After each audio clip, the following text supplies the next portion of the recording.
बघा कृष्णाचा यदुवंश त्याचा संपूर्ण नाश झाला.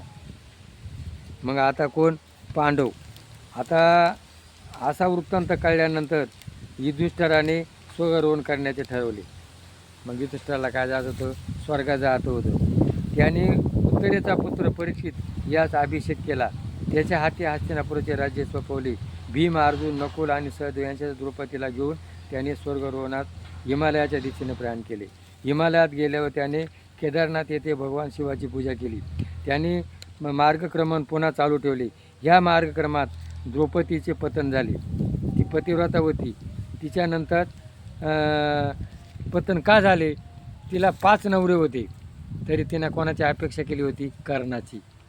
काय तर म्हणून तिचं पतन झालं. सहदेवाचे पतन झाले. नकुल, सहदेव यांना अभिमान होता. कसला? सौंदर्याचा. नकुलाला. सहदेव कोण होता?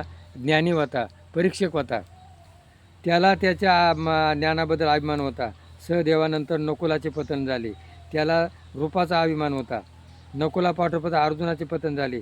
त्या अर्जुनाला काय होता? माझ्यासारखा कोणी योद्धा नाही. त्यानंतर भीमाचे पतन झाले. युधिष्ठिराला विचारले, दादा मी काही पाप केले नाही, माझे पतन कसे झाले? युधिष्ठिराने मला सांगितले, तू फार खादाड आहे, अति खादाड आहे. म्हणून कोणची गोष्ट अतिवर्जे. अति खाणे वाईट आहे. म्हणून खाताना नेहमी डोळे उघडून खावे. ब्राह्मणाला खाऊ घालताना डोळे बंद करून घालावे. युधिष्ठिर सर्व ब्राह्मणाचे पतन झाले. द्रौपदीचे पतन झाले. धर्मराजा युधिष्ठिर आता सकटा पुढे गेला. त्याची परीक्षा घेण्यासाठी खुद्द परमेश्वर कुत्राहून आला. आपण कुत्रं म्हणतो ना, खंडेरावापाशी कुत्रे आहे, भैरवापाशी कुत्रे आहे आणि धर्मापाशी कुत्रे आहे, दत्तापाशी कुत्रे आहे. तो कुत्र हा कोणाचा? भगवंताचा अवतार आहे.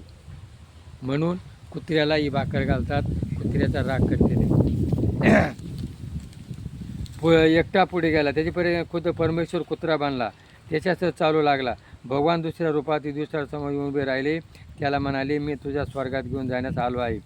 तुझ्या मागे जो कुत्रा आहे त्याचे स्वर्गात प्रवेश मिळणार नाही. युधिष्ठिराने तत्काळ सांगितले, याला मी कुठे सोडून त्याला मी स्वर्गात येणार नाही. धर्मराजा युधिष्ठिर संदेश स्वर्गात गेला. संताबरोबर 7 पावले चालले की संत त्याला आपलेसे करतात. त्याप्रमाणे युधिष्ठिराने त्या कुत्र्याला आपलेसे केले. त्याच्याशिवाय तो स्वर्गात जाण्यात तयार होईना. आम्ही जातो आमच्या गावा, आमचा राम घ्यावा. तुकाराम महाराज वैकुंठाला गेले. तसे मीराबाई उत्तर दिले, मी द्वारकाधीशाला विचारीन, आज्ञा केली तर मी परत येईन. दुसऱ्या दिवशी मीराबाईसुद्धा गोपाळ गिरधार म्हणतच स्वर्गाला गेले. असे म्हणून अहंकार भक्ती नको आहे, निष्काम भक्ती पाहिजे. म्हणून भक्ती कशी करा? निष्काम करा. अहंकार भक्ती करू नका. अहंकार भक्तीना देव पावत नाही आणि स्वार्थी भक्तीना देव पावते. म्हणून निष्काम भक्ती करा. ही जर केली तर तुमच्या जीवनाचं कल्याण होईल.